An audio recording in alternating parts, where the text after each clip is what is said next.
ఇక బీఆర్ఎస్ భవన్లో ఎమ్మెల్సీ కవిత మాట్లాడుతున్నారు. ఇప్పుడు లైవ్ చూద్దాం. ఆర్బీఐ బాజాబ్తా చెప్పింది. రేవంత్ రెడ్డి గారు లెక్కలు చెప్తే నేను నమ్మకపోతుండే, కానీ ఇది ఆర్బీఐ చెప్పిన లెక్క. దీని ప్రకారమే యావరేజ్గా 3,000 కోట్లు రాష్ట్ర ప్రభుత్వం ఖర్చు పెడుతుంది. అంటే మరి ముఖ్యమంత్రి గారికి ఈ లెక్క తెలియదా?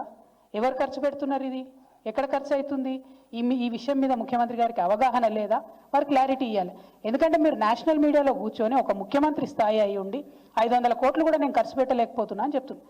ఎందుకు ఈ మాట చెప్పిండు ముఖ్యమంత్రి గారు అంటే, ఆ వ్యక్తి ఆ విలేకరు అడిగిండు, ఏమై మీరు మహిళలకు డబ్బులు ఇస్తామంటారు, రైతులకు ఇస్తామంటారు, ఉద్యోగాలు ఇస్తామంటారు, ఇవన్నీ చెప్పొచ్చిండ్రు, ఇన్ని సంక్షేమ పథకాలు చేపడతామని చెప్పొచ్చారు కదా, మరి మీరు ఎందుకు ఇస్తలేరు మహిళలకు 2,500 అని అడిగితే, అది తప్పించుకోవడానికి అప్పటికప్పుడు బయటపడడానికి ఏం చెప్తాడంటే 500 కోట్ల కన్నా ఎక్కువ ఖర్చు పెట్టడం నా దగ్గర డబ్బులు లేవు, మా రాష్ట్రం బాగలేదు, మా రాష్ట్రం ఫైనాన్షియల్ సిచ్యువేషన్ బాగాలేదని చెప్పారు.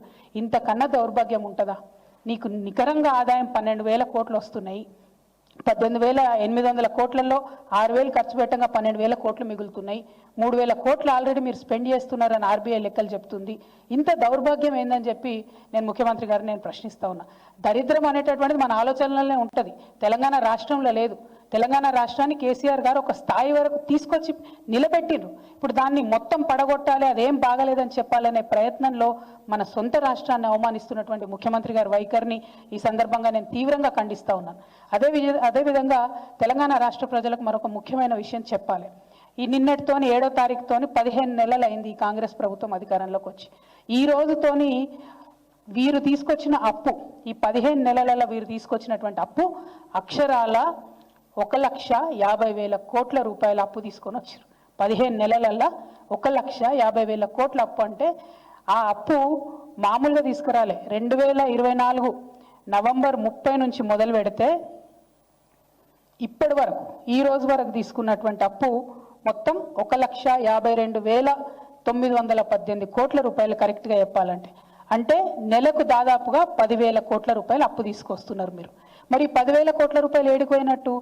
మీరు కనీసం మహిళలకు 2,500 ఇస్తలేరు, రుణమాఫీ ఇంతవరకు సంపూర్ణంగా కాలేదు, రైతు బంధు సంపూర్ణంగా కాలేదు, రైతు బీమాకి ఇంకా బాకీ పడి ఉన్నారు, బోనస్ ఇస్తామన్నారు, బోనస్ ఇవ్వలేదు, అది కాస్త బోగస్ అయిందని అందరు కూడా మాట్లాడుకుంటున్నారు. ఇట్లా ఒక్కొక్కటి లెక్క పెట్టుకుంటా పోతే నిన్నగాక మొన్న మీరు చేనేత మిత్రుల దగ్గరికి పోయినరు, వాళ్ళకి ఇవ్వాల్సిన బీమా డబ్బులు కూడా మీరు కడతలేరు. మొన్న మహిళల దగ్గరికి పోయినరు, మహిళలకు ఇస్తా అని చెప్పినటువంటి ఏ విషయం కూడా మీరు ఇస్తలేరు. మరి ఈ డబ్బులన్నీ ఏడిగిపోతున్నట్టు? కేసీఆర్ గారు అప్పు తీసుకొచ్చిరు అని బదనాం చేసిరు. ఇవాళ మేము కేసీఆర్ గారు తీసుకొచ్చినటువంటి అప్పుకు మీకు న్యాయ పైసతో సహా లెక్క చెప్తాం. మరి మీరు ఈ 1,50,000 కోట్లు తీసుకొచ్చిరు, దానికి లెక్క చెప్పాలని చెప్పి నేను డిమాండ్ చేస్తా ఉన్నా. కేసీఆర్ గారు మొత్తం 10 ఏళ్లలో తీసుకొచ్చిన అప్పు ఎంత అంటే, ఇది కూడా ఆర్బీఐ రికార్డే, నేను చెప్పే కవిత్వం కాదు. అప్పు ఎంత అంటే 3,89,000 కోట్లు.